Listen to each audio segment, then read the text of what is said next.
The Always Smiling Faces podcast is now sponsored by Tyre Spot, the Northeast's leading tyre supplier with branches across the region.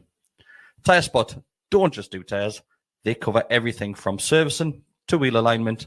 They can handle every aspect of your car's maintenance. For more information, visit tyrespot.co.uk. Enjoy the episode.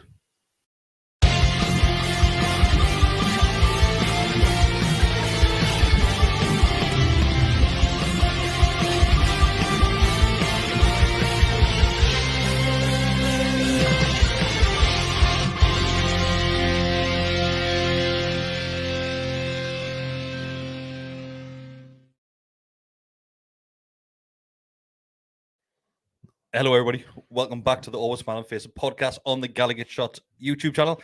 We are here. It's your live Monday night show. All four of us are here this week. Deka has returned, and we are going to start the show with Deka saying the magic words. I can do, I. Well, when you know. Get in. What else, Deka? Where else are we going? We're going to Wembley, you know. Get in. Or anything else? Or we're all going to dress the same for Wembley as well. Yeah. Except this idiot. Yeah. Individual. So people that are watching live, you can see that we have gone with the, what's this range called, Besty? It's just the originals, isn't it? The original. Yeah. We're all wearing the original range, apart from Dead common. The Dead original common. himself. Yeah, apart from Mark. Mark didn't get I didn't wear black and white. But he did get the memo. He just took no notice of it. Because I knew you come wearing that. No, right, okay. I didn't want to look the same. But hang on. I wanted to stand out. You would have had other stuff you could have worn. If you knew we were wearing this and You you got would have that green hoodie? Aye, but it would still be wearing green. It would look like we were sat in Riyadh. So you've got more than just that one hoodie, Mark, haven't you? I just didn't want to. All right, okay. Go and bully him. The rest covered in soup. That's why. You can feel the fluid rushing into his scrotum now. It's the abusers. The man. table will be Laugh too hard. Give it a squeeze. But yes, we have plenty to talk about this week. It's been a huge week for Newcastle, and we are going to go all the way back to last Wednesday night, Bestie. That was nice. That was It was a lovely evening. I wasn't expecting that, you know. When I was sitting, I checked the odds. When was that here? I think we were 7-1 on. Mm-hmm. I remember conveying that information to you, Kris. Was that to win the tie? To win the to qualify. To qualify. So Man U, Arsenal were favourite to win the game, but we were heavily favourites to go through. And I thought, I don't share that optimism at all. And then what happened was there was no danger. That one we would have got hit the post quite early on, but I've only just recovered. Me throat closed up celebrating Isaac's disallowed goal. And I thought, oh no, I'm dying, like very briefly. And I've had a headache since. And it's literally just this morning. You thought you were going to die? Oh, I was disallowed. Imagine. Oh, what's happened to Besty? He's had a heart attack and passed away at the match. It would have been a good way to go, though, well. wouldn't it? It would have been a good way to go. Resurrected a minute later. Oh, disallowed now, man, lads. Well, I am. Yeah, Kris. after it was scored, that first, the disallowed one, Bestie. Aye. The absolute scenes in St James's Park.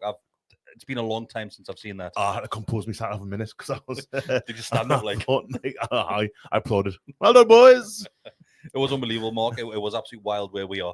I was up on the barrier at one point. You were nearly over the barrier at one point if I hadn't have grabbed the back of your pants. It was absolute like limbs everywhere, wasn't it? Oh, it was brilliant. Like the whole atmosphere from start to finish, even before kickoff, kind of down in the concourse and stuff like that. I mean, we said at the time that it felt like an away game. Like everybody was just proper up for it, having a real good time, singing, chanting, and you were just hopeful that carried on into the stands, and thankfully it did, and it was very, very pleasant. There was a big campaign, Deka, for the fans to be the 12th man.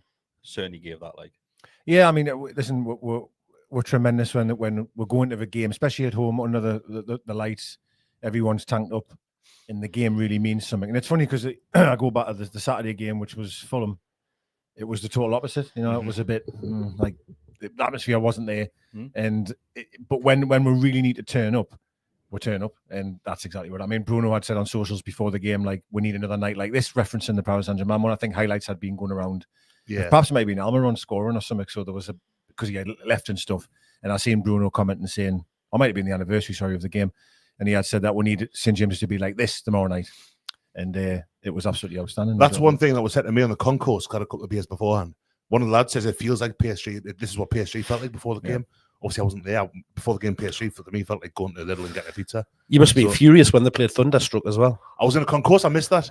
I didn't hear it. I went out about quarter to 7, 8, quarter to 8, and I didn't hear it. But I'm glad I missed it because ACDC. However, That do was better. great. It was brilliant. Bessie's Do better. Excellent. the only person that He quite. You didn't mind. I'm sorry to change this, but you didn't mind the Super Bowl. Half-time, Yeah, it did was you? all right. I was kind of. Jesus. Yeah. I'm really shocked about that. I was shocked when he said that. I heard it in the group and I was like, was this Bestie? Who's got your phone? I'm I just really wasn't shocked expecting you at to think Well, that was I it. don't mind Kendrick. The one he did a few years ago when he was with Dre, Eminem, Mary J. Blige. It was excellent. Yeah, that was mint. That was really good, but Kendrick was all right. His new album's really good. You got these little diss to Drake in there as well. Which was good, yeah. Got Serena Williams dancing as well during it. She was Drake's. It was like, it was shots were fired. That was good. I don't have Kendrick's all right, that guy. But yeah, no, it was sorry about the game. Yeah. Absolutely amazing. And to Bestie's point, I think I wasn't necessarily, well, bearing in mind the Magpies beat Man City 5-1, right? And you know, we've just lost at the weekend. And that doesn't mean we're going to lose the game. I didn't think that, but I thought if them score early though, you just don't know, do you, what's going to happen? And Odegaard hitting the post within, I think it was 10 maybe minutes or so. If that goes in, it's all of a sudden 2-1, right? It's similar to the reverse tie, really, because they hit the post. Yeah, Martinelli, wasn't it? Martinelli, I think, hit the post first. Well, I think in games like that, right, like against opposition like that, it is going to be very fine margins and fine lines of decisions or chances that if you take them, you know what I mean? It just that's football, right? It doesn't get much fine out of that offside decision either. No, you're right, absolutely right. Yeah. It doesn't. Mark, we did a bit of a podcast we're both involved with on the day, where we're just recording certain moments throughout the day on the run up to the game. We'll record a couple of segments during the match as well. But when the team was announced, we didn't see that coming, did we? Five at the back, and we weren't causing any doubt on it or anything, but we're just thinking, can this work? Are we inviting pressure? But to be fair, the way that we're lined up, when we said that we're going to go 5 at the back, we thought, oh, hang on, we're going to be, a flat 5 here and take on a lot of pressure. But the way that we actually set up, we didn't really play with a back 5. Obviously, when we're under pressure, the 2 full-backs did drop in, but for most of the time they were playing up in midfield, and it was more like a 3-4-2-1 that were adopted. Even then, you had Burn. I noticed really early on. I'm talking about it was still 0-0 at this point. I'm sure where they had the ball like the releases, they'd have had the releases, and I'm looking up the pitch, and there's Gordon Dan Burns chasing like 20 yards out, and I thought, hang on, is that what's he doing up there? Well, and that was kind of the game. That was kind of the game, wasn't it? Where you had him, and then Shea won it obviously for the second goal, and Bruno said Shea's instruction was to be on Declan Rice. So even though it was 3 centre halves, the 2 wing backs, Hall and Tino, Trippier. Trippier, yeah, it was Trippier. Yeah. Like I'd say that Hall and Trippier had kind of played like they normally would as fullbacks, but it was a spare centre half.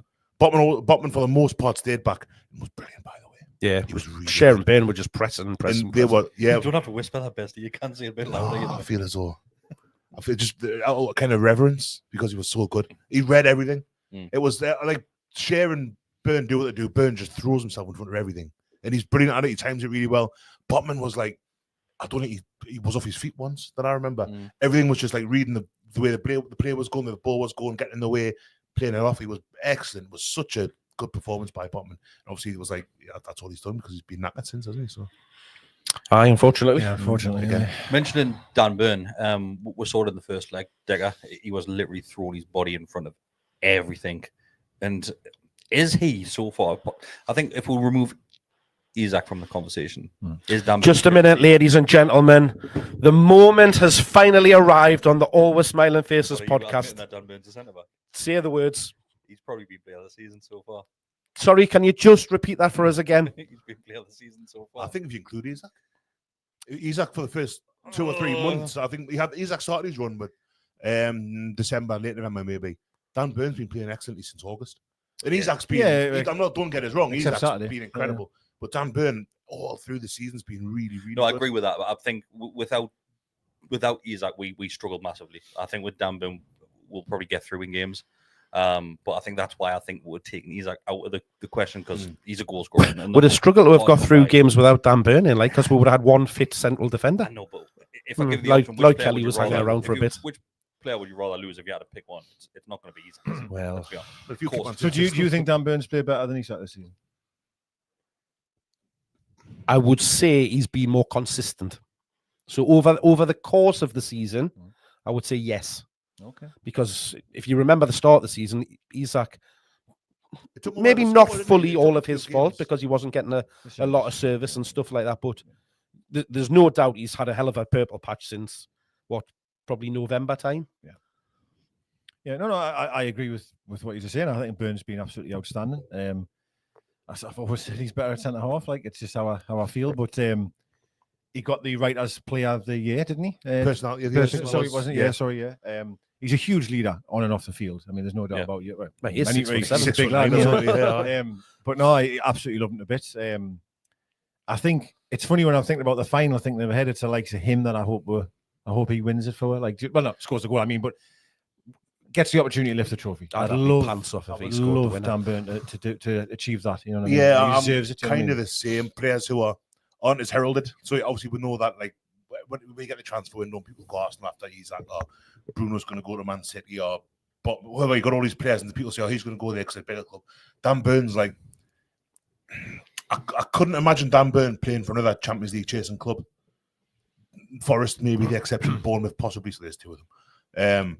But like it feels like he's kind of like it's his kind of story. Like to him, Lascelles, I like this because Lascelles has been here for so long, and again, he's not going to be going to another club who like fighting for Europe when he leaves. If it's somewhere, you know, the players like that, like Jacob Murphy, who've put the yards in, who are here. I mean, Burn wasn't here before the takeover, but there are some of those players who were here before the takeover. I think Dan Burn's one of the ones. He was one of the kind of when things turned. Dan Burn was a massive part of that. Yeah, would you say Burns?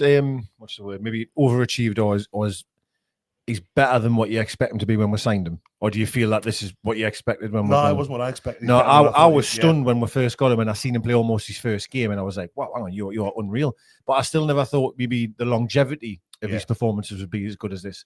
I mean, Shea, for example, always gets the tagline of like, "Oh, pound for pound, the best ever," because it was buttons, and he's been unbelievable, right? Like and I agree with that, by the way. I'm not. That's not on Shea. But like, I equally think Burn has been amazing for it's every single game. It's game in, game out. You know what I mean? It's because it means so much to him as well, though. Yeah, he's playing for his hometown club, so the levels and effort that he's going to give is always going to be elevated for that very reason. Because you know, just as a person, he'll run through bricks for you to do. So you know, when he's doing it for just bricks, single bricks, or there's a wall being made out of attached.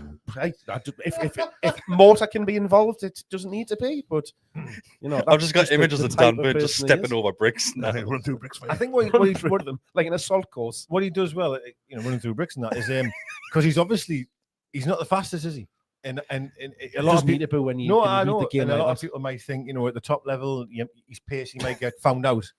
I've never seen maybe a fullback. I would say he has been, but again, people that was still few and far times between. It was only when he was out up against. I wasn't even paying attention. Away, you know, a pure speed merchant that just would bomb down the line. No, but you then look at him. You know, the times he played up against Salah, Saka never got a kick.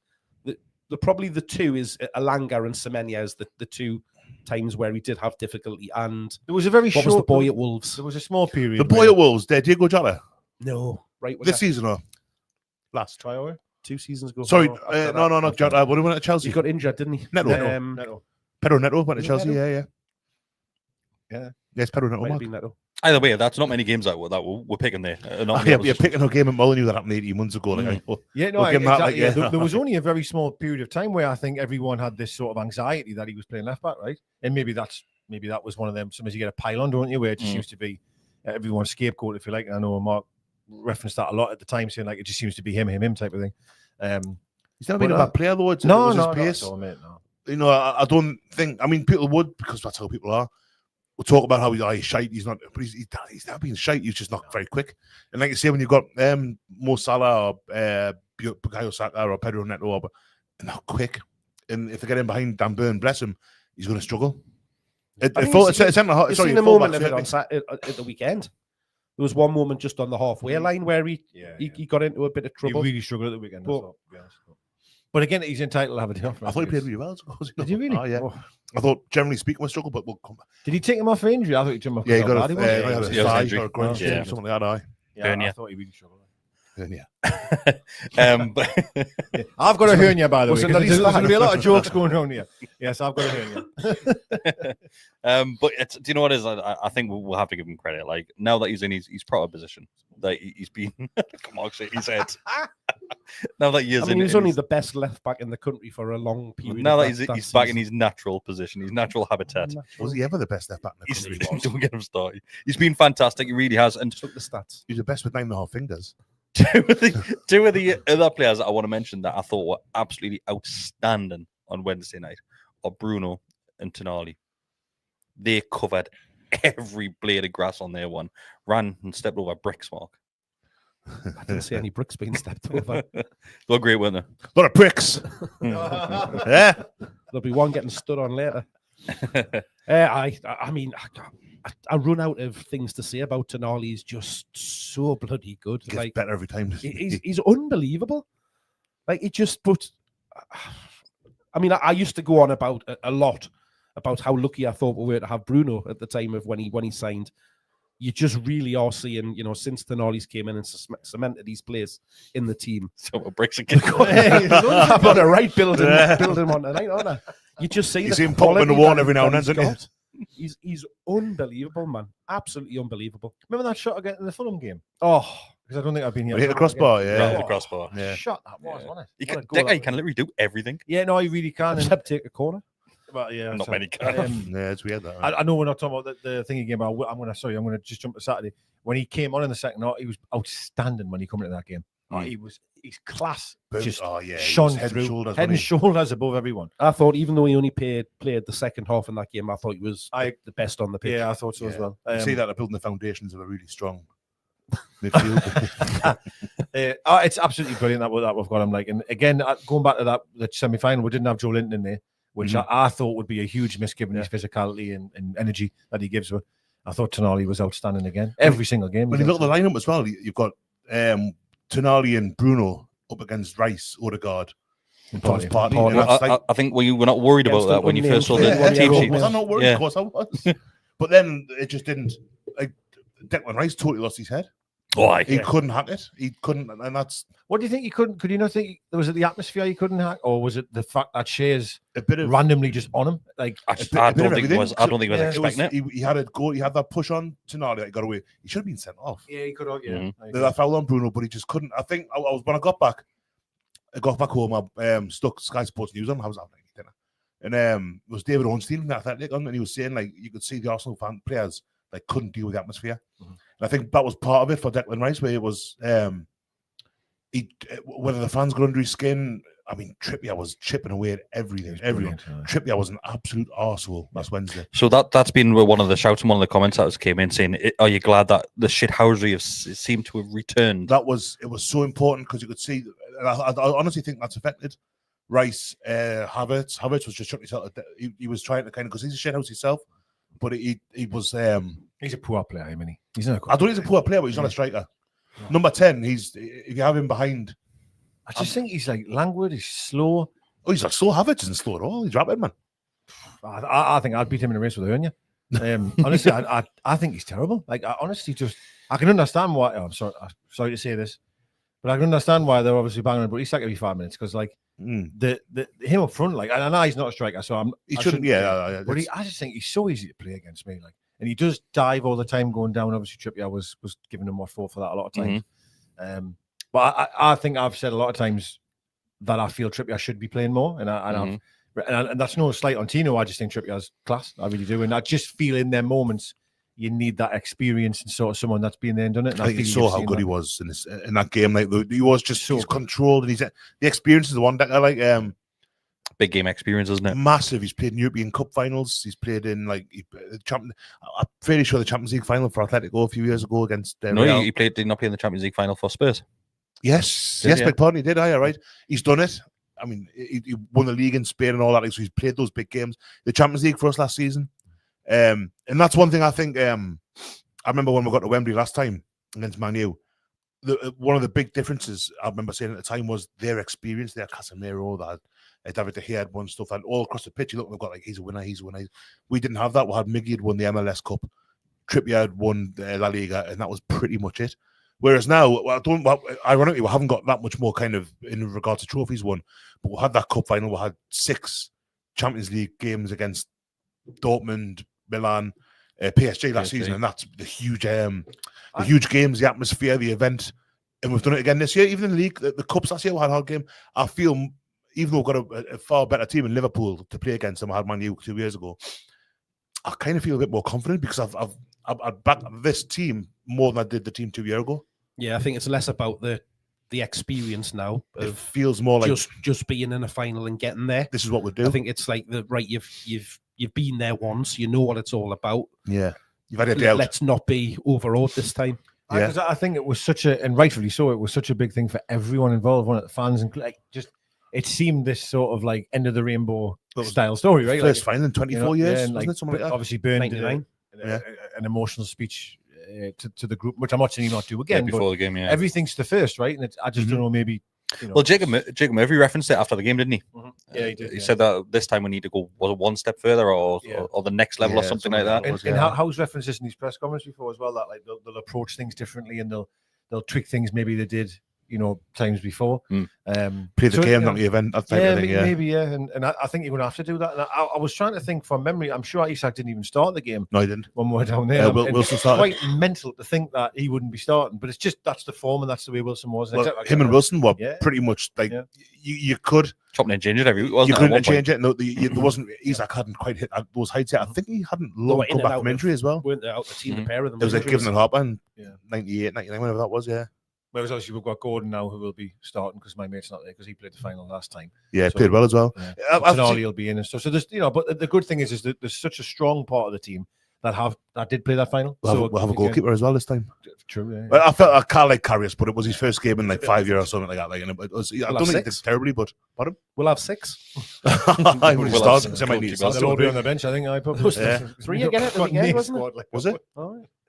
I think just because we mentioned keepers here, I was all impressed of how well Dubravka's done since he came back in. Obviously, he had not a great time last season when he was called upon, but this season he looks like he's learned from a lot of those mistakes and criticisms that he was getting. My dad keeps throwing it at me every time I see him. He's like, Dubravka's minty, because I used to criticise him quite heavily the last time. My dad's always loved him, and he said to me like the other day, he was like, because he thought Pope didn't particularly maybe have a great game on Saturday.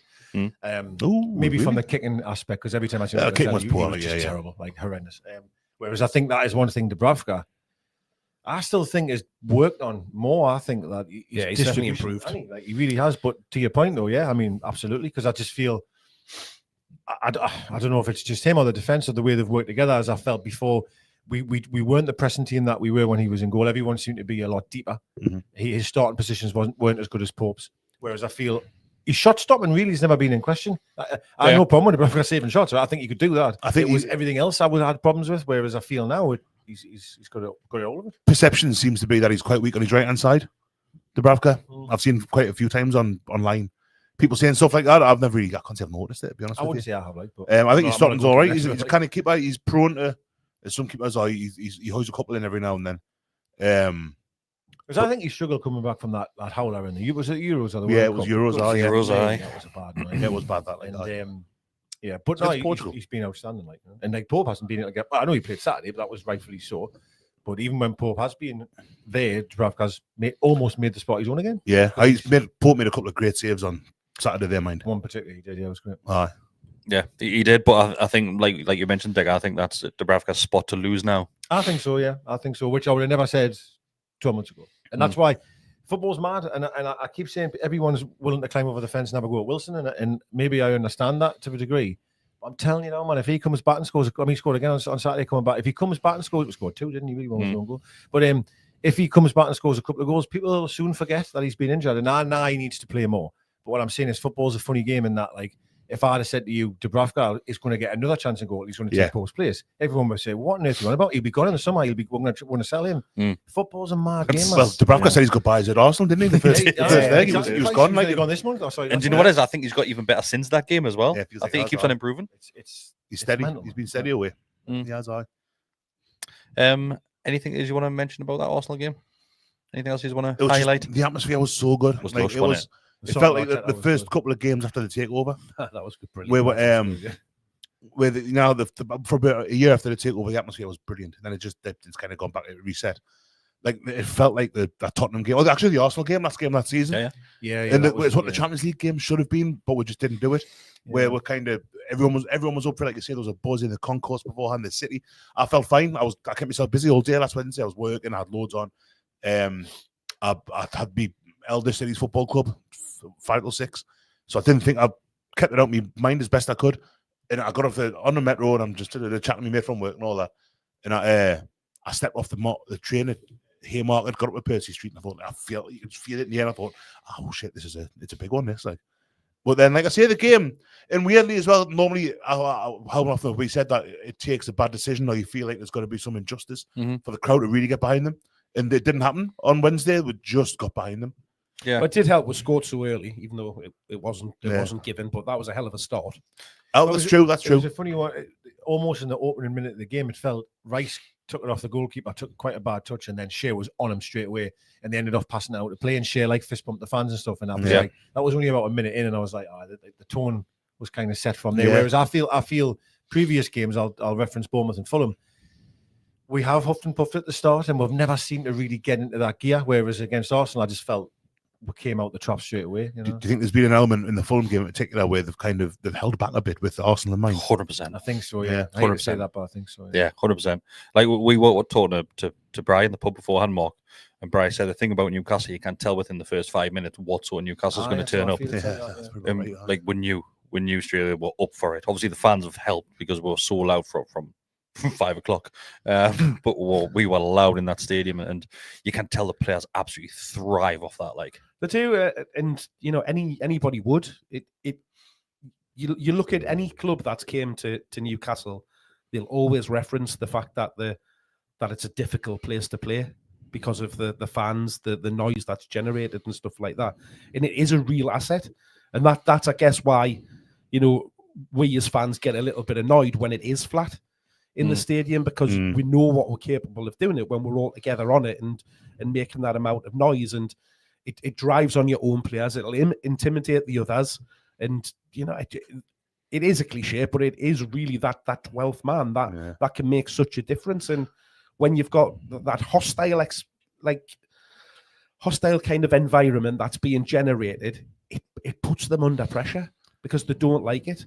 And when your players are backing that up as well with being right on top of them, nipping them around the ankles, giving them little shoves, little digs, which we're good at doing. Yeah, it's got to get into the brains and affect them. And good at taking as well. The last couple of games have been good at receiving those challenges. Well, particularly on Saturday, because you definitely knew you were in a League One game on Saturday. I know. Well, I'll tell you what I will say about the Wednesday, the Arsenal game is on Instagram and TikTok now, scrolling through. And every Arsenal fan that was there seems to have been filming themselves and filming the game. A lot, isn't it? Loads of it, but they've all been saying like, "We got played off the park. The atmosphere was really good." For all Arsenal fans, we're giving them a hard time online and stuff like that because we had some of them. Like a lot of them have been. Even in Arsenal fans TV were very, very, very complimentary. Well, I think Robbie normally is. Robbie's he's a good lad. Like again, everyone's going on thinking they're going to be kicking off, and all of them were like, "Was that fella? What's the baldy one called? Lee Judges." He was like just saying like, "You got to be honest, like absolutely." Ty's the only whopper on there. I saw when I be ahead of steam afterwards. There was a couple of Arsenal fans coming up the stairs as we left, and even they were saying like, "Lads, I hope we do Tottenham in the final." It's like that's nice, that lads. Like, thank you very much. Unfortunately, we didn't get them. Did we? I know. I think would have been like a 6-goal head start. I was playing the next night. I had it on, and I thought, "Hey, Tottenham, they've got a chance." And you're trying to almost kid yourself. Yeah, they were hopeless, man. They were. Their keeper again at the weekend. Their keeper is at the minute, but he's shocking. I think signed him, haven't they? Is that right? I think we need to talk about a couple of chances, Mark. It must be the ball. That was absolutely hilarious. He's going to cry in a minute. Of all the people to ask. But, well, Mark was... Silent Bob, excuse me. There's video evidence that absolutely proves Matchcam celebrity over here. Matchcam star, Mark Walker. Because Mark sang once. Has been captured all over that Matchcam of chanting his little heart out. I'm going to have a word with that cameraman at the weekend, though. There's some shocking angles on there. There was even a couple of comments on the Matchcam of people saying... Besty's wrong. Mark's singing on the actual official video from the club as well. See? The official club saying Besty's wrong. I've been saying that for a long time now. But great chance. That's up there with one of the best chances I've heard. It must be the ball. Hit the ground, absolutely brilliant. And I think it was just so funny, and the whole ground was singing it. And then the Arsenal fans tried to come back with "He's won more than you." Yeah. Which how but I'd say comedy genius, wasn't it? But he did look proper rattled, didn't he? Which is lovely to see. Did he acknowledge it at one point? Because I heard it. I think he had a wry grin at one point. I heard the crowd cheering and like as if he'd responded. I think he went and sat down. Yeah, well, is that what it was? I think he sat down, and then when he came back out, they then started singing. Yeah, you're going to cry. You're going to cry in a minute. which was absolutely brilliant. But Because I didn't like the end of the game when he shook Howe's hand. Did you look at him? Yeah, he didn't look at it. I didn't like that at all. I tell you what, I didn't like arrogance. This was to do with the crowd, and it was arrogant as well. A few fans in the corner, you've seen United now fuck off for him. Mm-hmm. Like, no. If you're playing Man U because they sing it, you sing it back to them. Yeah. I'm not against it. That's not our. Yeah. I didn't like that at all. Yeah, stop. I know what you mean. Yeah, I think that's probably just because it's in close proximity. Getting words out of. We're hearing that recently. Maybe, but I thought you were still, going to say Arsenal was really close to Manchester. A lot of fans, a lot of Man U fans. Well, it's close to fans. Yeah, it's close to the fans. Like I say, I'll sing it to Man U fans myself because it's funny and it's what they sing to people and all that. And it's pricking that arrogance that I have. But against Arsenal, that's if you're singing that, then you're the arrogant. Well, I didn't like it. I don't like it. All right. So pack it in. I did love it absolutely better than that. Honestly, it was a great night, a really good occasion. Just the pubs being busy beforehand, you knew exactly what sort of game you were going to get from the fans. The pubs being busy afterwards, Mark, as well. All rammed straight after the game. I was in work during the day, and the amount of people, like literally from probably around dinner time, just milling around the ground, like outside and going in and out of the stack and stuff like that. They're going to the club shop. I just he's on a bungee cord, him, man. The Pewtree family players. I went to the Metro Centre. It just had that feeling of like a proper night because everybody was just looking forward to it and kind of it was as if they were killing time, just trying to get. That was the longest day ever. Yeah, it was. I do want to reference to a move on because we'll talk about all the players and stuff, but Eddie Howe deserves. Unbelievable credit for that. Tactical genius. It really was masterclass stuff. Like so. Yeah. I mean, we already know how many he is, but like, I just feel how amazing he was that night. Yeah, it's good to see. But I think a lot of people were doubting the formation going forward because I was thinking 5 at the back. This could go the wrong way. Yeah. If I'd conceded early, I'm thinking I can't get back into it. Yeah. Not that I would need to get back in there 2-1, but contain a little bit. I thought it was a dangerous game to play, but he's absolutely nailed it. That's why he's a Premier League manager. In his interview as well, didn't he? The full time, said they've done it against Man United. Yeah, he said it was similar. I just loved how he said like that they didn't decide on that system till Monday, and he showed video stuff to the players of what he wants them to do and execute it as well as the players did as well. Because How's amazing at always saying, "I know it's on the players. Them are the ones that have went out and done it." But it was a really brave decision to do that, and I just feel like when you see certain managers try and incorporate their style of play on a team, and it takes them months, right? Yeah. On Monday, he's decided to do this, and then Wednesday, especially Fabian playing the role that he did as well. Like it's so impressive, man. So impressive. So. Shall we move over to the boxing match that we saw on Saturday? I think personally, I absolutely loved it. I thought it was a really true FA Cup style. You know what it reminded me of? Like there was half the floodlights on a Temple Park. So it was like it was dark, so dark. It was like misty, foggy. People were just clattering each other. Was that just a pre-match show? That was Eddie's wedding yesterday. The toilets afterwards. It reminded us of loads. Remember we played Peterborough? 2002-ish. We're beaten 4-2. We're winning 2-0. They came back 2-2. Barry Fry running down the touchline to celebrate the players. Remember that? Yeah, why? But the pitch was manky. It was in London Road, so it's like a kind of smaller, like muddy blue, I suppose, as well, ground. We won that one 4-2 in the end, actually, with a dodgy penalty, so not that dissimilar to what happened on Saturday. Decisions and stuff. But yeah, it reminded us loads. I remember watching it thinking, if it's a hard game against like a team that you think you should, but they've raised that game and we've maybe turned up going, I don't think we did turn up expecting to win, we just didn't get a good start. There's 9 changes as well, Besty. Yeah, where I? Only Bruno and Shea, was it? Bruno and Ben. Burn. Shea came on for Burn, didn't he, in the second half? I was a bit worried when I seen the lineup, and I had that's no what's the word? I'm not being negative, slight on it. I knew it was going to be changing. I knew there'd be a lot of changes, and I just thought, like there's a lot of them haven't played for a while. God knows how I managed to predict that at starting 11. You did, didn't you? Yes. God knows how I pulled that one out. But it was one of them where you really need to be brave and stand up and be counted for, because them were and rightfully. Listen, if I was their team, I'd be saying exactly that. You're gonna have to make this physical to beat them. You can't if you're gonna try and play football against these toe-to-toe, you'll probably get beat, right? You've got to be physical. My God, with the physical.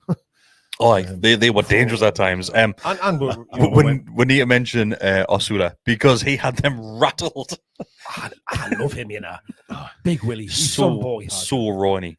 He's absolutely brilliant. He probably chases the ball around in that, but he's like Yorkshire Terrier, man. It was that for the second goal, the touch he takes, take it and they go down the line with it. It's excellent. Like he's got something about him. He has. He needs to be molded by already. Well, Eddie said that he's rough around the edges. Right enough. That's what he said afterwards. But I think we could all see that during the game because you know what it is? He just doesn't give up on anything. No. I absolutely love him. He got in amongst it as well, didn't he? Because not shy to. No, he's unlucky to get that yellow card as well. That was never so unlucky to get. Never a booking in the That's million. ridiculous. You think how many they could have had at least 2 red, I reckon. Yeah. And he's got booked for that, for getting fouled. Just in that moment alone, the way that their players had gone about it, and he just has a bit of a coming together with them, and he gets booked for that. Yeah. Where compared to what their 2 players did, And one of them didn't even get any. That one went to the box. When he came to the back of the challenge that blew my mind was the brought a striker on. I can't remember what you said. Was Lyndon Dykes. Dykes, it was Dykes, yes. That, he comes on looking like he's not a footballer. He's not a thug. So he comes on and Kraft clears the ball, and it's like no way, just smashes into him. Even the commentator said that he's not a striker that's going to get you goals, but he offers something else. I've just seen what he offers. UFC. Like honestly, he was ready to fight him. Like he was ready to scrap. Yeah. Who were we talking about just before? Asula, wasn't it? Asula, yeah. Oh, right. So the goal. The Wilson's goal. My goodness me. That's got to be one of the misses of all time. That was Joe Linton-esque. He played off his own heel. Yeah. I mean, it was a great assist. But, I mean, even the club put in great 2 assists from Asula. I mean, that was hilarious. Well, I think just to go back. Wasn't the first goal, was it? Sorry, was it the second? The second one. Because the first one was Willicks. Forget about their first goal because it's just scruffy. Isn't it? It's scruffy. But let's go to our first goal.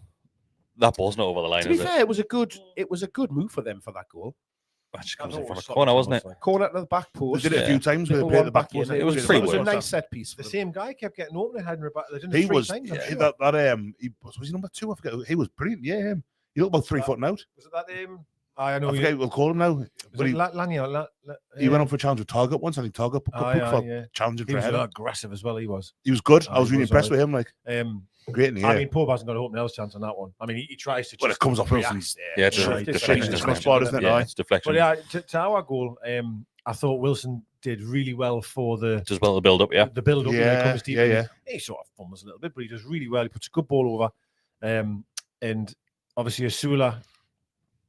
Does he flicks it back across? He plays back over, and then obviously I don't know. I think it's a difficult one, isn't it? Not over, Deka. I'm not. How you can see how far the keeper's behind his line. I can see where his hands are as well. I mean, you can see the entirety of the post. That ball's.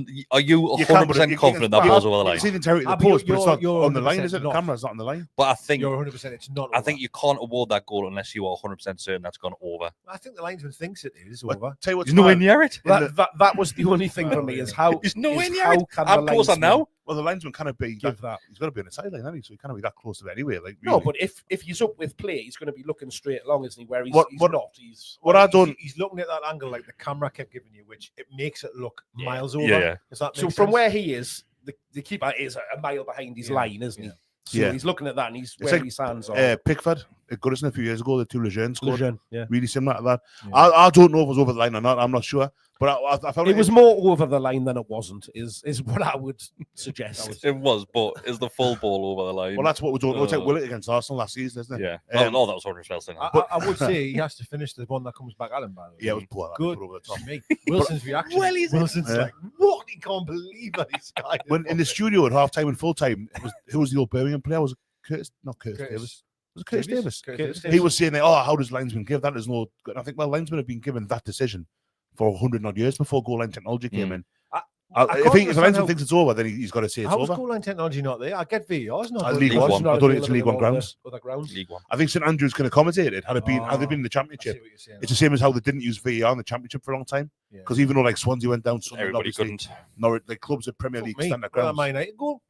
It comes in on the next round, though. So the ties that have been. Is that right? I didn't know that. It comes into the 5th round. VAR as well. Yeah, because the League Cup didn't have VAR until the semis, did it? as I understand it. You might be right. You might be Yeah, right. you might be Because right. the semis are where the referees now, it's like on Gladiators or the NFL, topical where the referees. Well, Right. the referee we heard are at kinda- St. James's, didn't we? Pardon? We heard at St. James's when Yeah, the yeah, ref had yeah, to yeah. come and talk I about mean, that was a whole lot of use, wasn't it? Because you heard Yeah, every it's single bad. word he said. Yeah. You know what it is anyway. Yeah, this is when I'm now. I think in NFL, right? I get it, right? Because they'll say like a 10-yard penalty because of him, blah blah blah blah. The entire world knew it was Isak offside. That's Yeah. what everyone. That's Yeah, what they're checking yeah. here. Like what? We don't need you to stand there and go, Isak was We offside. don't Oh, need was referee- he really? You don't need the referee. Do we need to get Alan Robson, whoever it is, in the. Yeah. Alan Robson, I don't know who it is. Barry in the box. No, it's Barry in the box. He hasn't been there for years either. It's Steve off Stephen Carr. He's now, at isn't it? No. Steve's He's the the sub. stand-in guy. He's the the sub. Super sub. But whoever it is, he cannot pronounce players' names. Like, and he always does it like 10 minutes late as well. Like, the one game on kicks off again. Wednesday, he got a number 10, then I think he forgot what number came after Yeah, that. he did. There's a massive pause in between. Number 14. Like, it was hilarious. But he had already announced the team like twice before. Yeah. That. Yeah. I think he just wanted to hear loads of cheers again. Yeah. but I hate the way he does Bruno. I'm sorry, Bruno. Oh, I hate that. Absolutely Bruno. There's no need for it. hate it. You know, and it's ridiculous to get so annoyed about. Miserable bastard on you. Well, I know. It's No, I'm just the same. awful 'cause he I'm waits just till the last same. He goes, Bruno. I've it's just- got one for you here because I've noticed Arsenal have started doing Are it. you about to sing with a song the way Yeah. you did that, Mike? I've noticed Arsenal starting to do it. But it was What's going on? it was Man City have been doing it for a while, and then Arsenal have started. The tie-ins This whole- with whenever somebody scores a goal, the announcer will go, "Goal scored by Alex," and then the crowd will go, "Isak," and he'll go, "Alex, Isak." Has he started doing that? I've never noticed that before. Arsenal have started. I doing fucking it. hope Arsenal Man haven't City- started doing it. Man City. Well, obviously, yet. I've been shouting Alex. Well, Just so you know, not you until haven't next season. tuned into Sky Sports News yet. I get some heat here, man. But that's It'll be your head getting treated to Keith Downey. Keith, you've got to apologise for this as well now, mate. Poor Keith. Best Downey. Poor bloke. An absolute speech on Poor Twitter, Keith. didn't he? He was copy and pasting on every single reply as well. Poor Keith. but it's just Oh, it's sorry, Out of order. when he then tweeted someone goes, I haven't got the answer of this. I'm going to I'm gonna Milan. And then apologise. someone said, hang on, are you trying to get to know? He's got the Milan guy. It was unbelievable, that comment. Like, It was But it amazing. just it seems to be happening over here now, where it was a thing in like in Italy, for instance, for years and years. It's all they've done it quite a lot. Over Germany there. do it as well, but Yeah. Munich, because one thing I like about Munich's one is it'll be go to Alabama, Harry Kane, and the commentator says Danke, and the crowd go bitter, and it's just they're polite. To the tune of Seven Nation Army or sounds something like that. fucking horrendous, to be honest. Yeah, I'm not sure about it. No, I don't want it over here at all. No, but we just because don't Arsenal want us doing doing it, we will. No, I'm just saying what's I don't think this guy's got the capability of doing that. I know offense to him. He can't even know what the next number after 10 is. it just You seems think to he's going to time this right? becoming more of a thing. A goal for Newcastle, number 39, Bruno Guimaraes, Game Irish. Well, no, he That's why he just shouts doesn't- Bruno. He doesn't need to do that, but he That's just why he goes shouts Bruno. Bruno. He's got to pronounce Guimaraes. Bruno Guimaraes. Is it you? Imagine he just goes, Joe Linton, Willock. In fairness, that's how Joe Willock pronounces it as well. Yeah, He's Willock. more likely to be right. Willock. Let's go back to the Birmingham game. So we'll take the lead. We'll go 2-1 up. Another scruffy goal. It's probably two of the worst goals we're ever going to score. Do you think there's a show for high foot there? Yes, I do as well. I don't think there Well, is. he's definitely got a high foot, but anywhere near the keeper. I think the Studs are keeper's shown and all that. I think the keeper's close. I think yes, but I think nah. When I seen it, I was stunned. If I'm honest. I I mean, that's Karate Kid stuff. I That. thought- But it's not. He's not endangering anybody from where he's doing it. Is Yeah, he? one disallowed against Brighton a I couple think of years ago. That was There's a very reason similar. why no one's near him. No one wants to fucking go near him. I wouldn't, would you? When the keeper's going, I'll pass on that one, mate. Nah, he's Like- anywhere. He's anywhere Yeah, near it's us. no way, man. Nah, I think that'd be very I harsh. see people getting sent off or getting, he studs are showing when they're sliding in. The foot's not off the ground, right? And they're sliding for a tackle. Studs are showing. Well, tell me how you can slide without your stud showing. I'm unaware. But that was high, that was high. Keep your foot on the floor. Bollocks. That's the difference. No, I don't think. I'm not disagreeing. It was high. I just don't think it was endangering anybody. It wasn't dangerous. I think that's probably fair to say. But it was when you see it, and I can see you had that one disallowed at Brighton a couple of years ago, Switch and I think it's not that different. But yeah, But I was happy for him though, because he's come back on, right? His first cup match forward as well. typical Wilson goal that In one. about 5 years. Ever. Ever? His first It's FA Cup start. It's his FA Cup debut for Newcastle United. Fuck. That's because he's normally been rested, hasn't he? Is that true? Rested, you've been injured. He might go off the bench a couple of times in previous seasons, but that's his first start. So he's got And 100% bear in mind- on the FA Cup. Bear in mind the first 2 or 3 seasons he was here, we were shite. We weren't qualifying for. That's true. Yeah. Yeah.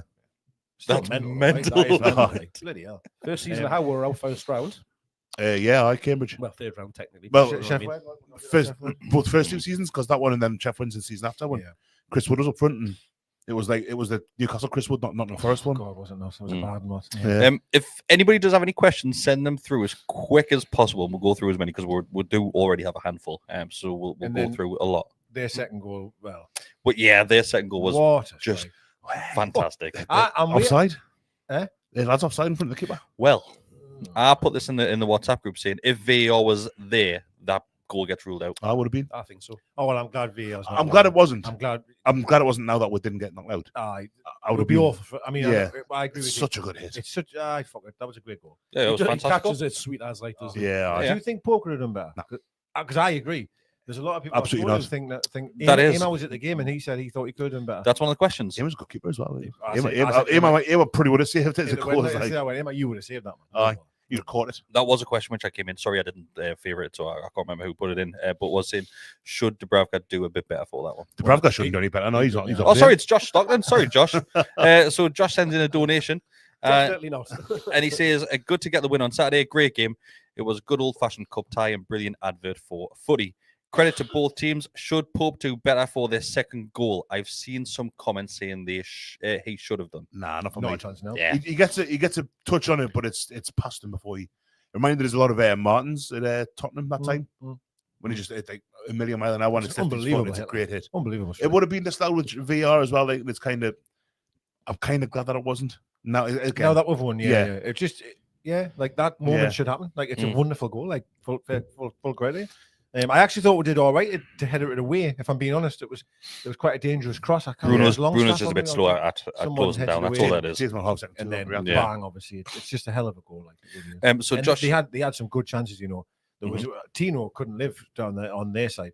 The lad put a ball over and again Byrne, like you almost see Byrne praying on his knees, going, "Oh my God," because he had lost his man and he just heads it past the post. I mean, literally. It kind of hits his shoulder, doesn't it? Like your shoulder, yeah. It was a hell of a chance. They were pressing us so high up, like yeah. you could see towards the end of They the game they were knackered.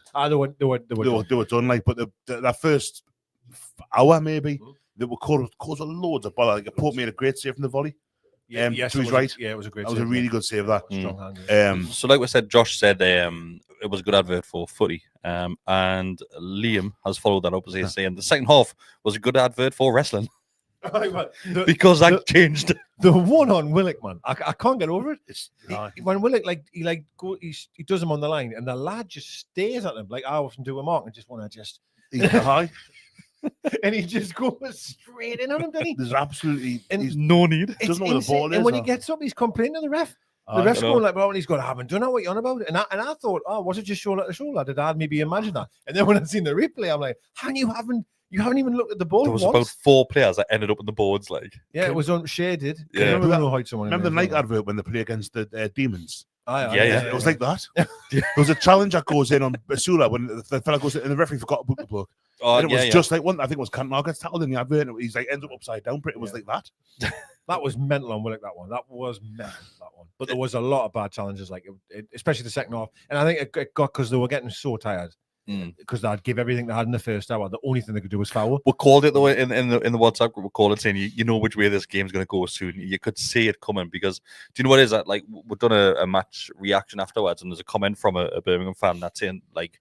Because I mentioned the match reaction that he won at the top of the league if they play like that and get away with it every single week.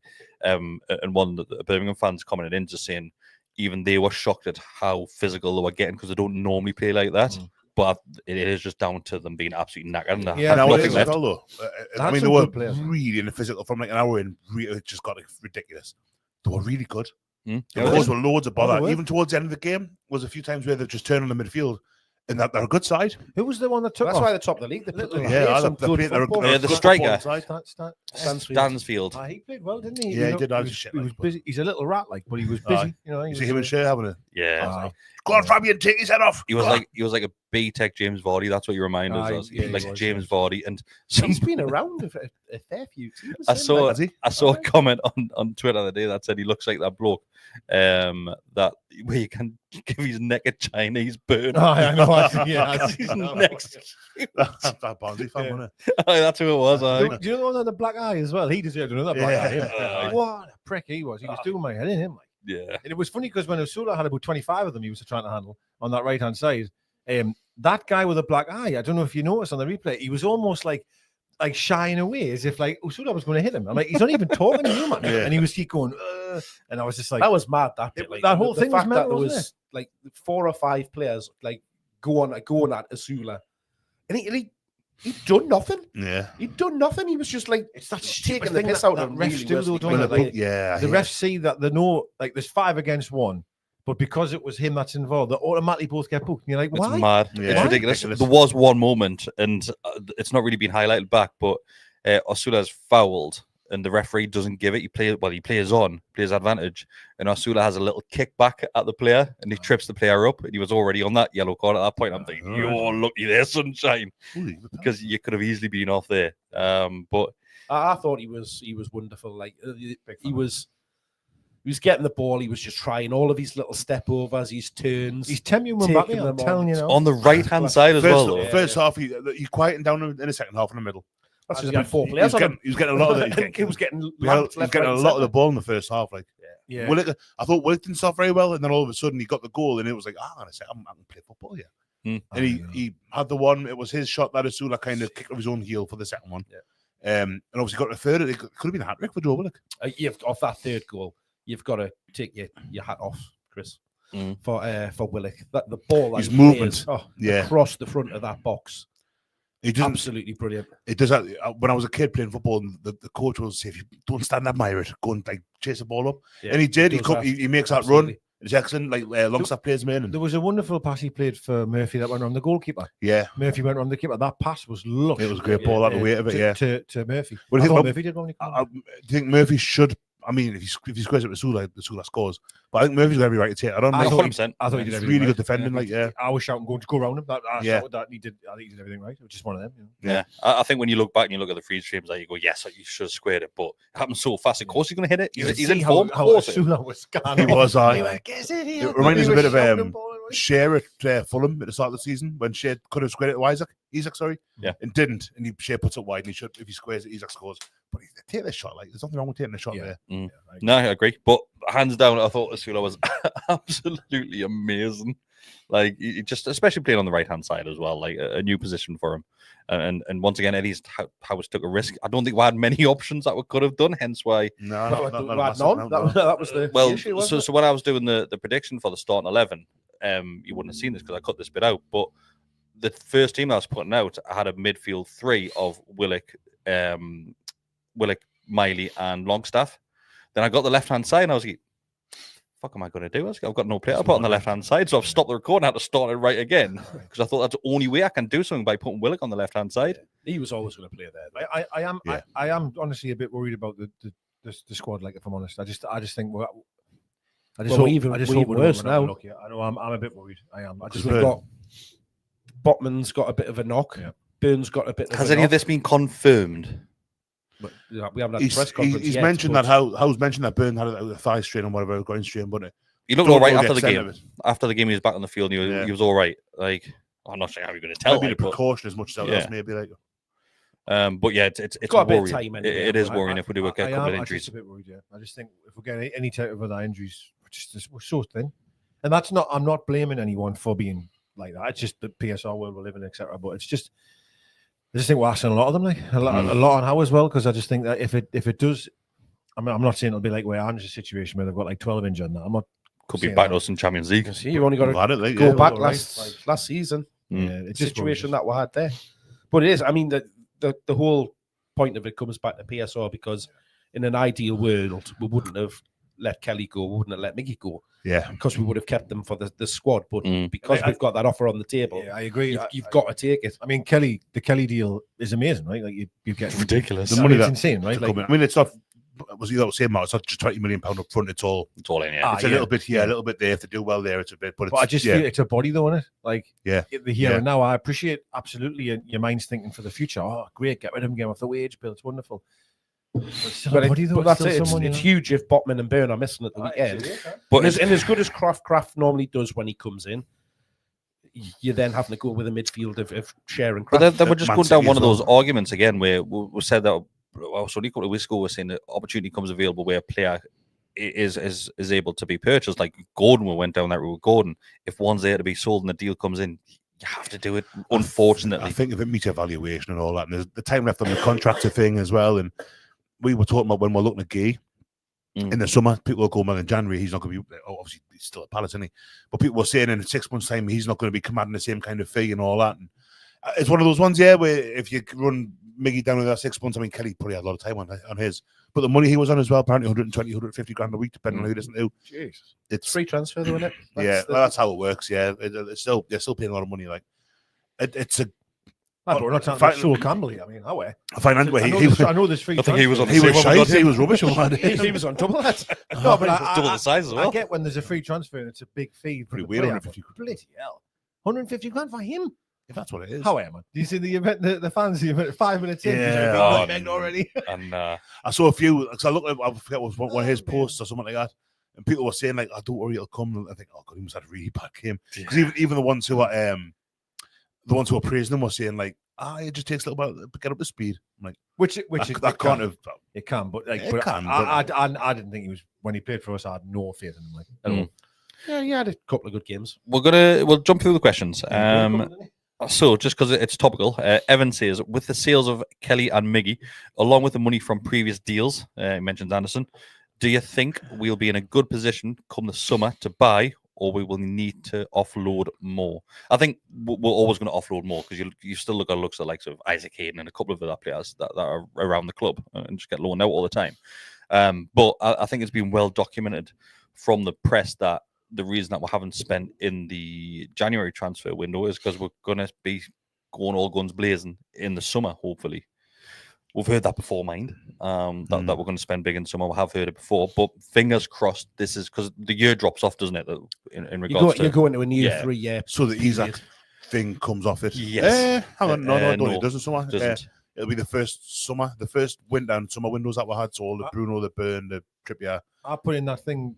There was a massive write-up, wasn't there, somewhere? And I think I tried to just key summary it, and it looked really promising by that, right? That from what I read about it anyway, that this summer would be potentially a lot better than what it has been because the last few transfer windows have been difficult.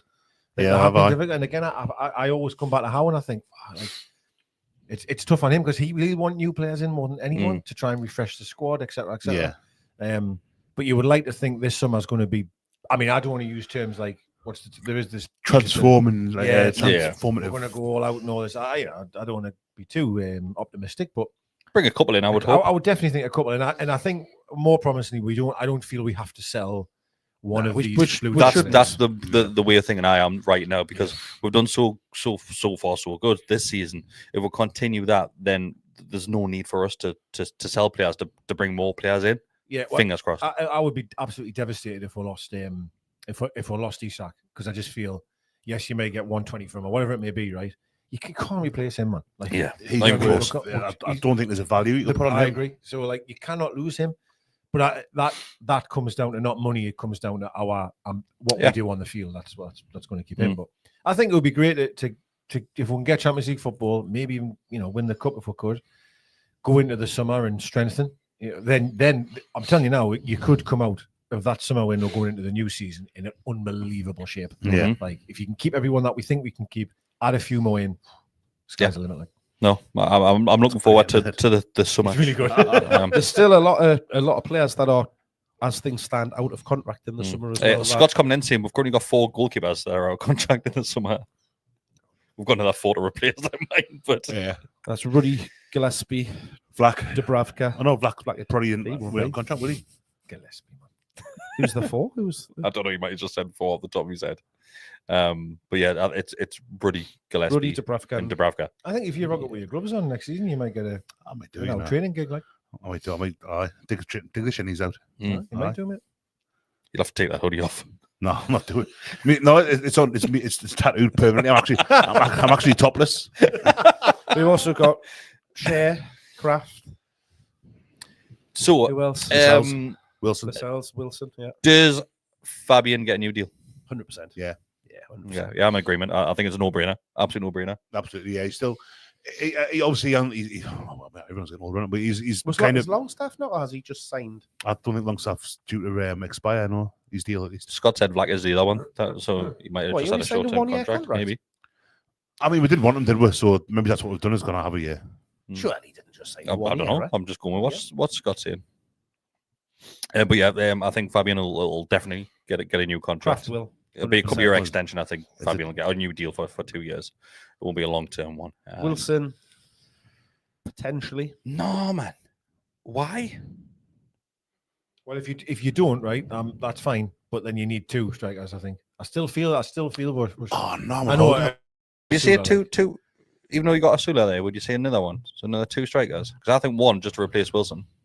And I'm not saying I'm not going against Wilson. Yeah, but I want a player that's available. We're part of that whole conversation of those who comes in and is happy to sit and play second fiddle to Isak. You might say he'd be 3rd, right? Because maybe Asula would be then jumping. I was going to say, I think it's possible Asula progresses. Like, well, so will Lewis Hall in the He's summer. another year down the line, isn't he? So I suppose. Yeah, I Get a think, full preseason. I'm not so one sure, more. you know. So maybe one more. Yeah, I think Asula Yeah. still holds that 3rd choice. do you? Yeah.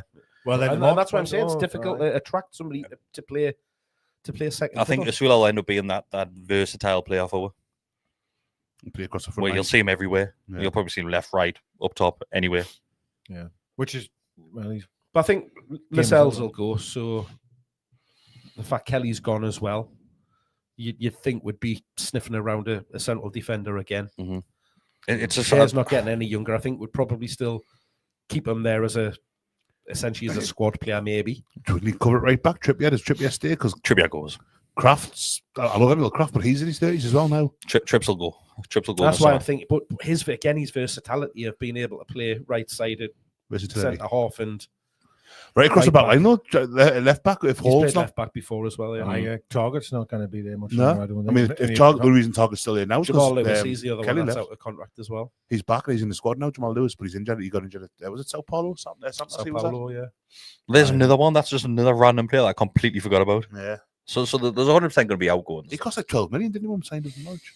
He looked highly rated, a wasn't good player when he was there. I still think they've got the wrong one. I think they've tried to buy Max Aarons and come back with Jamal Lewis. That's it. Right. Remember we beat West Ham away first game of the season. I thought Lewis looked mint. Yeah. And I thought, When oh, Hendrick God. scored. Yeah. Well, goodness me.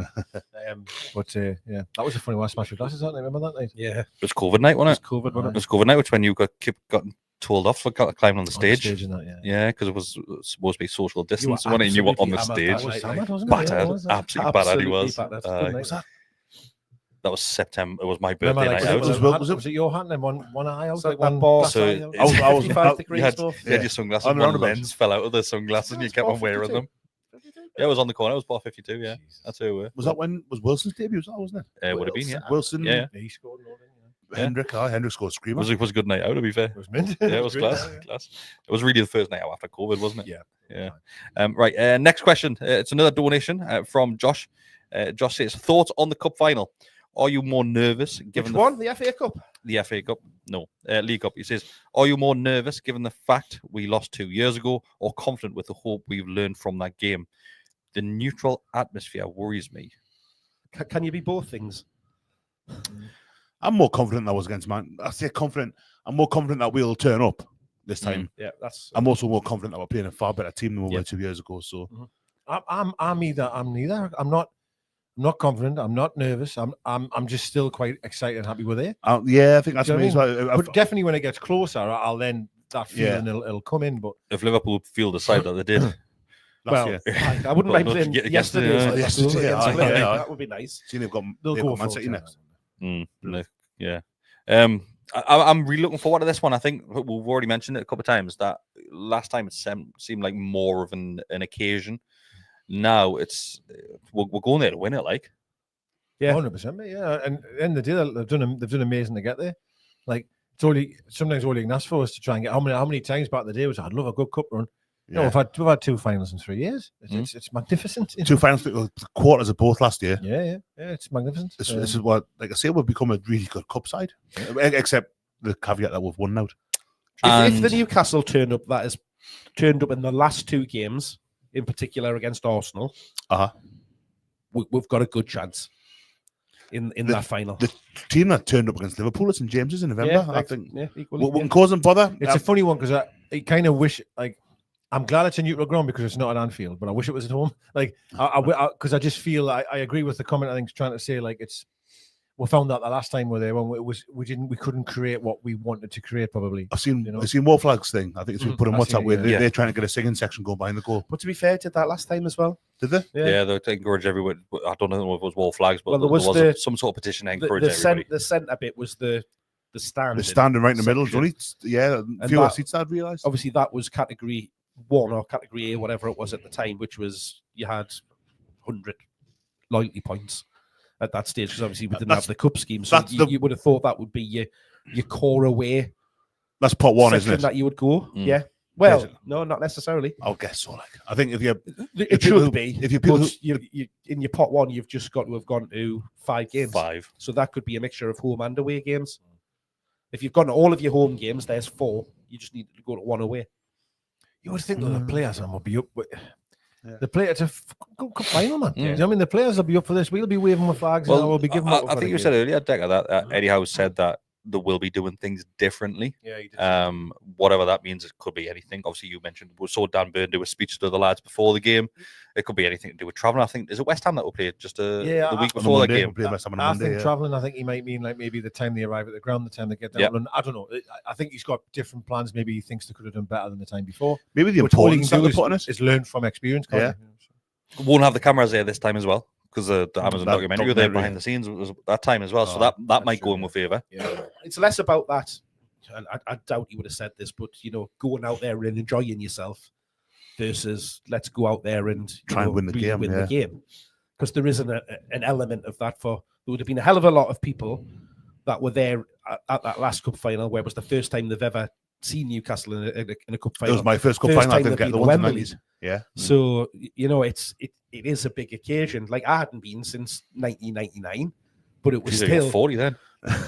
Just Kris. It still was like, God, we're back here because it had been so long to do it. Whereas now, because it is in such a close proximity to the last time we've been, there's less of that whole occasion and wonder of the fact that you've got there. What do you think about the accusations that have been thrown that people get too drunk the night before, and that affects? I mean, we got drunk on the Saturday night, but we were all right Sunday. Do you know what I don't understand? Right, I don't think it had anything to. We've had a bit of a discussion in the WhatsApp group over the last handful of days about this as well. So saying that the fact people went out the night before ruined the atmosphere, or the people turned up drunk ruined the atmosphere. We were hammered going in that Arsenal game on Wednesday night. It's the loudest I've been for God knows how long. It made the atmosphere. That's why he was singing. Even Mark was singing. I think is that not the point they're making? Is that like some people might shoot the load on the Saturday, and then Sunday they're like, yeah, you get up and you have a few drinks, but they're not quite as rowdy. Whereas if you were the go day was the day you arrived and you were absolutely shit faced all the way there, and you go straight to the match. I think it would be the loudest. Beer fest. It would be. I think it was nerves. No, but kickoff was. We met. I disagree. We met at 9:30 on Sunday morning. We were drinking Jaeger bombs with breakfast. Yeah. No, I'm not disagreeing. What I'm trying to say, the point that I don't know was whoever said that. I was just trying to see it from their side. Is that if you are hungover the next day, you're clearly not going to be as absolutely. Well, I'm not saying it was like that. I'm just saying the point that you are. Yes. No, I'm not. I'm joking. I'm joking. The whole issue that you had was that it was difficult for people to sit together the way that the pots worked and stuff like this. Yeah, I agree with this that. Time around, it's probably less of an issue because of the cup scheme. Yeah. You had a right mixture of people, so not so much where we were, but I've heard stories in like other pots and stuff like that because you then had families sitting in amongst groups of lads and stuff like that. I was were telling you to sit down. Yeah, the Wembley staff telling fans to sit down. I was in the middle tier. Like, because I didn't, I was in the higher balance, so I was above, and the atmosphere was dreadful.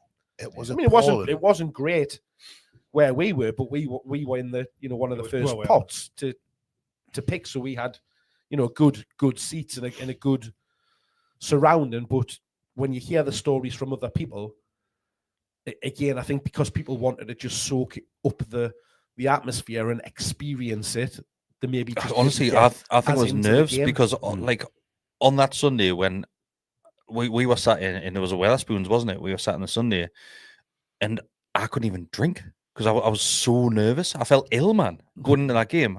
Like, I felt absolutely ill. I wasn't even fucking playing. I was in. I don't remember having to pour them down his neck, like. No, honestly, I barely had a drink on the Sunday. We stayed in Harrow on the Hill, like north. Must have just been West London. Jaeger bombs, I think trying to get in didn't help, by the way. Trying to get in the ground because it was horrendous for a lot of people. It was horrendous for me. We queued up quite a bit. We were. Oh no, we were. I was. We were standing down the bottom. I was before you. No, before that, I was. Yeah, I met you and the police chased with. Yeah. Very briefly. What did we do? We'll just drink on the street. Oh, right. Outside, really. But like I say, we stayed £104 for 4 cans. Before we stayed, me and my mate stayed in Harrow on the Hill, and we were having a beer in this like nice little quiet bar, and that like loads of Man U fans rock up, but like older lads, like Mark's age and stuff. So I was sitting. We're sitting having a couple of quiet pints. It was the exact opposite. There was no nerves. I was sitting there. How's your season going? I said, I've enjoyed watching such and such. Rashford's in good form, and he says, "Oh yeah, really like." And I'm like, "This is lush. That's amazing." This. I was ill. I was so chilled out. You must have been one of the very few people who actually see a Man United fan. Do you think the club will do something? I want to try and nick my scarf outside the ground. Do you think the club will do something? Because I know War Flags put a lot of prep into the display last time, whereas Man United gave them scarves and bucket hats. Hats as well. Do you think the club will do something like that? Yeah, I do. I think they did it for Sunderland, didn't they? It's a really good point. And they probably will, again, learn from that experience. How can they help to generate I think they will. I think we'll have something. Because visually, what War Flags had done looked great. It looked great from our side. It'll be green. When the match went on, it looked great from the Man United side of things as well.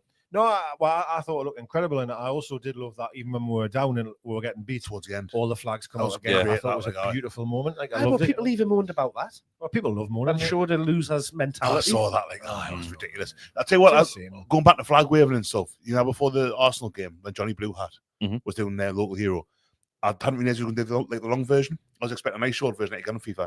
My arm was knackered by the end waving that flag. Like, Blue Hat back there, man. Yeah. See, that's why I think, again, to that point, if we were to have scarves on the seats welcoming us to the ground, that would be, you think back to Shearer's testimonial that night with the scarves. Well, that's when they say bring your scarves. Yeah.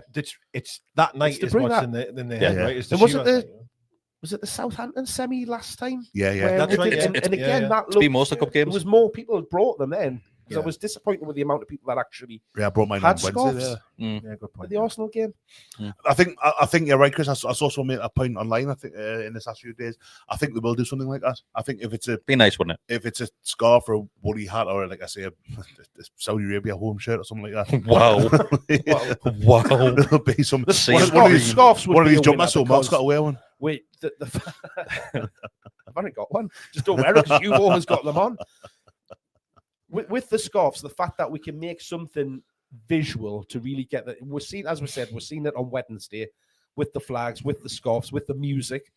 AC/DC Thunderstruck really helps the situation. Keeps you warm as well, Mo, because it was bastard freezing last time in Wembley. To be fair, Wembley it was. To be fair, when we're 3-0 up after 20 minutes, it'll be rocking. So I wouldn't worry about it. Honestly, I think the bottom line is that the atmosphere in St James's, for the most part, isn't very good because people go up and people kind of expect the result these days. I think. But it's because everybody's hungover. But I think what happened at Wembley last time was just that. Did you see early kickoff? So, it's an early kickoff. Can I get up for an early kickoff? I remember watching. There was one point stand up with the other two in the whole ground. I thought that doesn't. I don't mind it. I've always quite like since I was a kid. But watching it go around the ground, I think so often you get the Milburn involved or the Lees and that. That was good. That. So, but his fan doesn't stand up though. I should never moan, but I used to normally. That sort of like, fuck's sake. And then I'd be like counting the people going, he's up. Oh shit, they're up. Oh man, they're up as well. And then by the time I stood up, I'd finished. I can remember shoes off. You know what I'm saying? Shoes off. That's ridiculous as well. Yeah, that's just awkward. That you've got to step on. I can't even bend down and get my shoe off anymore. Be back, Mark. I don't have the dexterity, but it's the arthritis in my fingers. Anything else?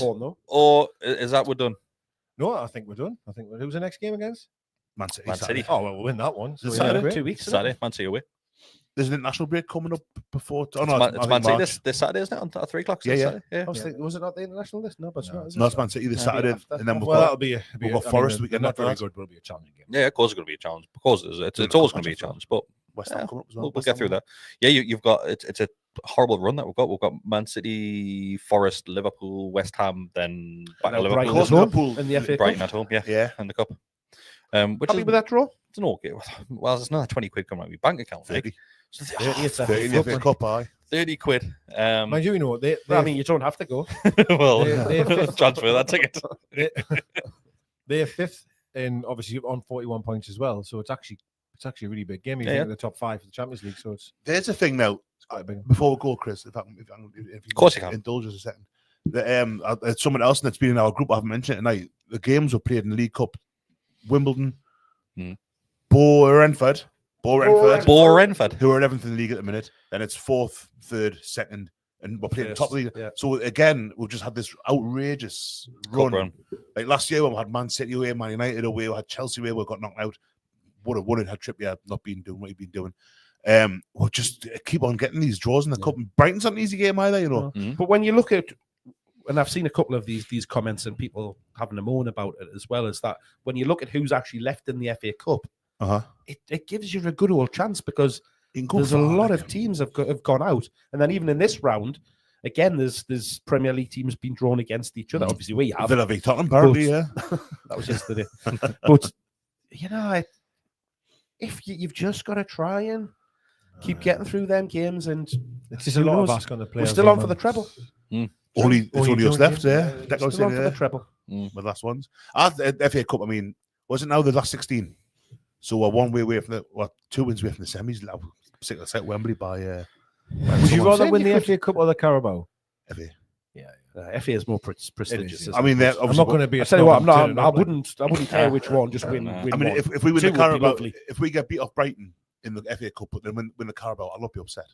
There was a comment. I'll edit on this. There was a comment from Liam that we'll speak to before the match mark. That says, "Win the cup or Champions League." He asked me this the other night. It's cup all day long. It's a no-brainer. Win the cup all day long. That was going to be the shortest answer you're ever going to get because it's always going to be the cup. I before we qualified for the Champions League a couple of years ago, I was like, "Oh, Champions League," because you get the money that you get in the prestige. Business-wise, it makes more sense to qualify for the Champions League. We've done that now, and the champion. It feels like, and this probably feels a bit arrogant to say, it feels like we're going to be there again before too long. Maybe it's not next season, but season. But you know, we're now in the position where we're going to be battling for European football at the very least every season. That's been a cup between 7 years, and it gets you into Europe anyway. I was really shocked because I interviewed Bob Moncur last time we got to Wembley. Interviewed the week before, and I asked him that question, and he said Champions League spot. Is that right? Yeah. Which I was really shocked, but he's probably looking at business sort of thing. I guess so, And he's already won it. But he's probably thinking, I still want to have that glory. So, well, his just doesn't count as a big cup now, does it? They've taken it off him because the first cup prior to the UEFA Cup. So that no longer counts as the Europa Conference now, isn't it? No, it's not. It's not there, is it? It's like the Championship never ever gets anything, does it? No. Even though you get the same trophies, you play 75 games to win that season, you know what I mean? And you can play 5 games to win the Carabao or whatever. Yeah. The thing is, you cannot win the Championship if you're in the Premier League, can you? So you cannot. It's like not the top level of. No. It's like when they win the Johnson's Paint Trophy or whatever it's called this season, the LDV Vans. What's it called? The pizza one. Aye, and like it's great to win that and all that, but it can't count as a big trophy because you've got to be in League 1 or 2 to win it. And that's what obviously Sunderland did a couple of years ago. Well, there's only one club in history that's won the Cellar Cup twice. He's right, aye. So, just saying that trophy cabinet's getting bigger, Mark. Well, won it 3 times because the Lasses won it as well last year. Yeah, we did. Well, yeah, happy to get to keep it now. Thanks everybody who has joined us live tonight, and anybody who's coming in as well. It means a lot to us. Besty, tell them what they can do. You can subscribe if you feel so inclined. You can subscribe, and by virtue of having subscribed, you get extra podcasts. You get to see what Kris has for breakfast every now and then. Mark will show you what you've had for your tea. So yes, you can become a subscriber. £3.99 a month. It's $2.99 a month to become a member, Besty. You pay $3.99 if you want. Why are you charging me more? It is $2.99 a month to become a member. And like Besty said, you do get extra content and early access to a lot of videos. I still got the little characters on YouTube. Yes, you can get the characters on YouTube as well. They're So you get fun. little emojis and stuff doing like it that. Yeah, £3 a month. got a red stripe. They haven't been as well. updated for a while. Like, Yeah, to be fair. well, Red I'll stripe, update them. remember that? I'll update them. Remember that Christmas when we all got loads of red stripes? The best That Christmas was the ever. best. It was a COVID 50 Christmas pence a one. can. Yeah. Absolutely. I mean, people were dying around wearing that. It was like The Last of Us, but Deka got his cans from. And now, yeah. We sent the poor bloke through the back. I was like, get out the back now. You've got definitely got some in there. I went, we got beat off Leeds like 5-1, 5-2 down their place. And I was driving around because they didn't have them in the Aldi and Shields. But I didn't go to Shield Jarrett at the time. Did you go watch? Did you end up in Washington? Oh, no, Reckonton? I think it was. I drove back through like Eaton Banks. Speaking of Reckonton, Springwell, maybe. got a bargain at the weekend in Pound Zone. Red label Peroni. How much? Beautiful. £1 a bottle. Oh, How big's the bottle? it's a big one. All right. None of these little 330 tiddlers. We've got a fridge there, Mark. So if Five, you ever what, want to five, top that up, 68, something like that. I've got That's some a Guinness pint, still in there. Yeah. I've seen the Also, the big, like, The big one, like aye, nice. Oh no, it'll be 500 ml, won't it? Oh, did you watch the cup? Some It's not not some. quite a pint in those. You get them ones. 660 and some of them. Yeah, no, it's the. So I was on. I I think it'll be a 500 ml. had a couple of 660 star problems. Because obviously it's European, anyway. so it'll be half a litre, won't it? Anyway, Star problems. what are you doing, everybody? We'll see you next time. See you later. I'm just going to go. Bye.